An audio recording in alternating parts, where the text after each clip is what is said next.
Bonjour à tous et bienvenue dans votre journal des produits de bourse de l'Obsa du vendredi 24 mai.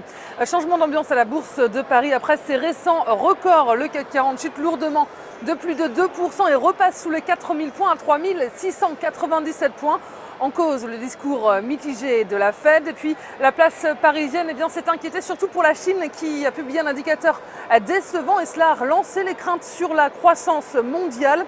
Et du côté des valeurs, les valeurs automobiles figurent parmi les plus fortes baisses à l'image de Renault qui lâche 4%, EADS 7,45% et les valeurs financières sont les plus attaquées sans surprise. Société Générale perd 3,87%, BNP Paribas est à moins 2,76% et Crédit Agricole lâche 3,21%. Et seul le fabricant de cartes à puce Gemalto sort la tête de l'eau. Le titre gagne 2,36%. Et l'ambiance est peu réjouissante à Wall Street également, mais les marchés américains résistent après de lourdes pertes dans les premiers échanges. Ils se sont repris en fin de parcours, terminent donc en ordre mitigé. Et les marchés étaient déprimés en début de séance par le discours attentiste de la Fed la veille et par la publication, on le disait, d'une statistique décevante en Chine.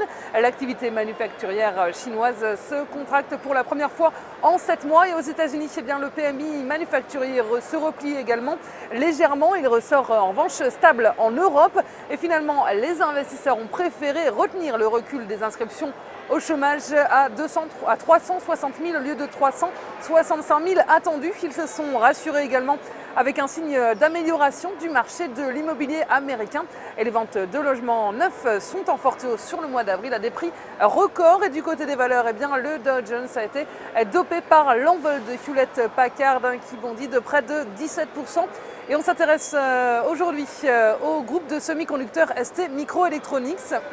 D'un point de vue graphique, la sortie à la hausse d'un canal baissier à la mi-avril a permis au titre de dépasser le précédent point haut du 1er février à 6,70 € et les cours ont suivi leur progression depuis. Et la phase de pullback actuelle constitue une bonne opportunité pour se replacer sur le titre. Et de son côté, l'indicateur de vitesse RSI continue de se situer au-dessus de sa ligne de signal et une nouvelle phase de progression est ainsi attendue en direction de 8,10 € et 8,60 €. Et la stratégie qui vous est proposée pour jouer cette valeur, c'est l'achat du Varant Call ST Microelectronics à 4904 T du Nicrédit au prix d'exercice de 7 € et d'échéance au 6 décembre 2013. Voilà, c'est tout pour aujourd'hui. Passez une excellente journée, un très bon week-end et on se retrouve lundi.